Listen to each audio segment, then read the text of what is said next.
think that one of the reasons people produce art in response to a loss uh, is is because they don't feel like there's any other way to to like discharge the overload of emotion. And I think when people produce art in response to loss, it's the same thing.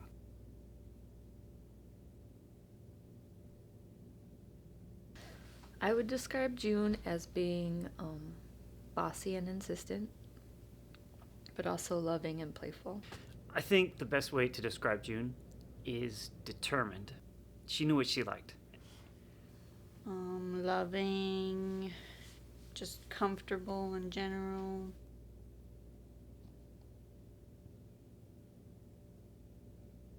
One thing you could always count on was June being happy to see you. Someone who you could just be with. And you are guaranteed that there is somebody who's going to be welcoming and happy to see you, no matter what.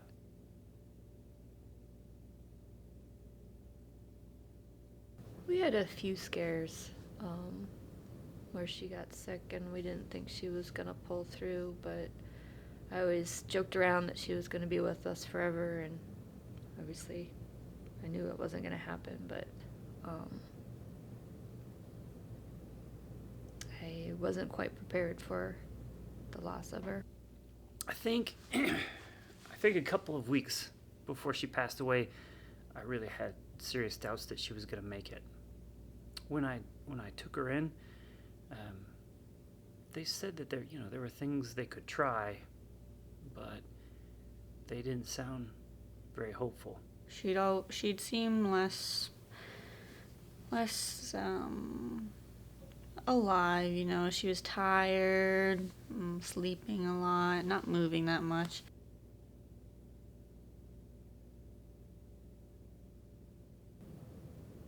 I don't know. She just had a great personality. Everybody loved her. The neighbors loved her. Everybody in the neighborhood knew her. She really stood out.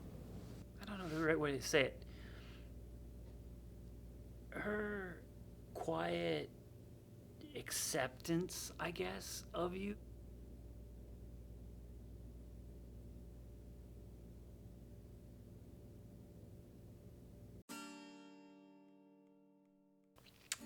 And then there's Crispy Tongue. She had crispy tongue. She would stick out. Crispy Tongue is what we called it when June would usually fall asleep with her head cocked to the side and her tongue sticking out. And she would sleep like that for hours with her little tongue sticking out.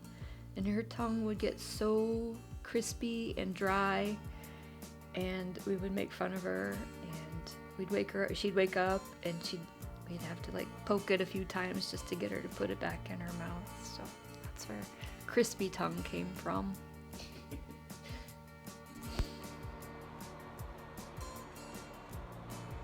Her tongue is, oh my, June, what have you done?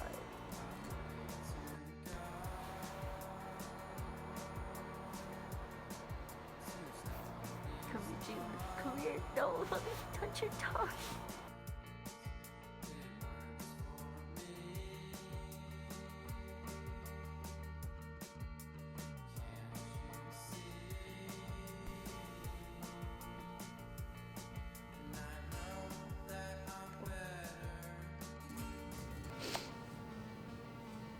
June was our miniature dachshund.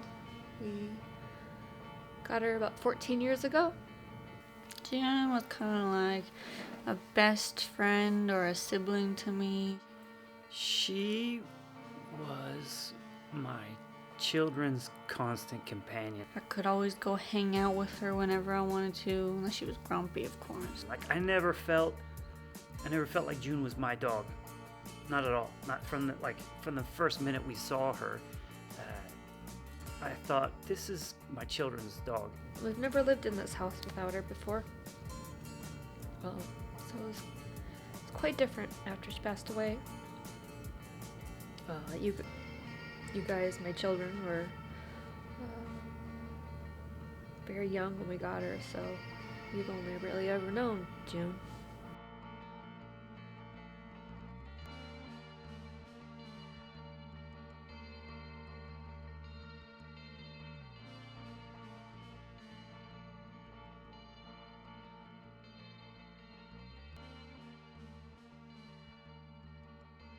So you can describe the loss, and you can describe what the absence of this personality in your life feels like. But sometimes describing that sort of thing, it doesn't like discharge this surfeit of emotion. I think that's one thing that helps, that maybe forces people to produce art. Oh, it's really quiet around here without her. What are you doing, June? You give me the pink ugly dog. Give me the pink ugly dog. Come on. There's not as much activity. I mean, even though she slowed down in her later days. Do you want me to throw it? Oh, give it to me. Give it to me. Huh? Give it to me. There's just more going on in the house, and all the little things she did, all the little sounds, and just miss them.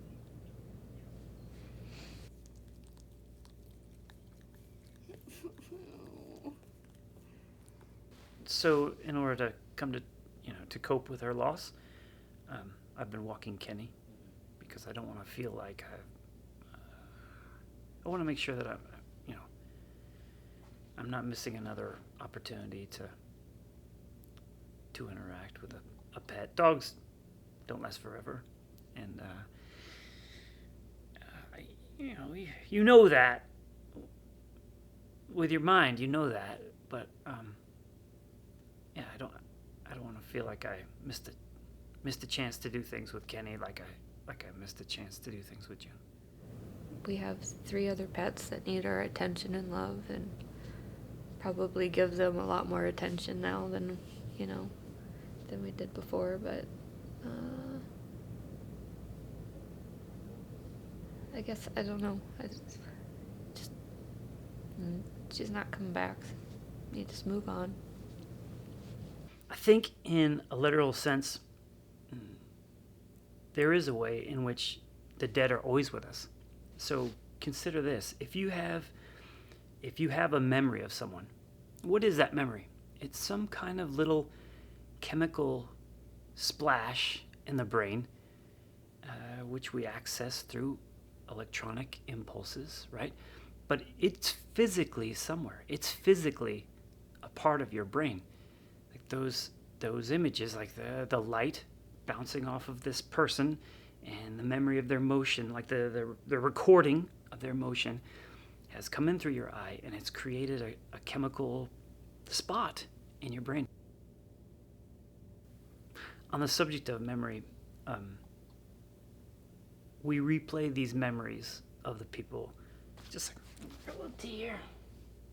We replay these memories of the people or the personalities we've lost, and it's painful. It's painful to remember them, but why do we do it? So we have these memories, and every time we access them, we damage them. So they're very valuable, but the person's gone, so no more of these memories are being created, and every time you access them, you damage them. And that's I think that's another reason why people create art, because because everything fades away, but art is something tangible, and something solid, and something durable. And interestingly enough, I think it's also why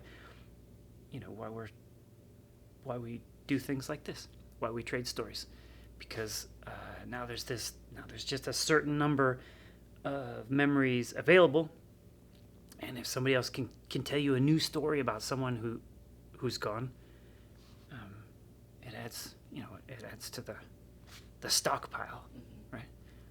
It's because scarcity creates value. So when someone's passed, that the sum total of the memories you're going to have with that person, it's finite, right? There aren't any more coming. And because they're now limited, think you realize the value. So the fact that they're now bound, like there's a certain number of memories, and that's it.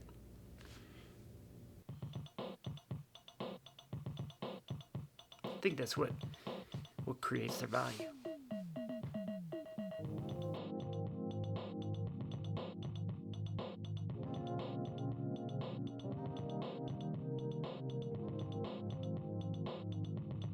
Good in the frame. Oh yeah.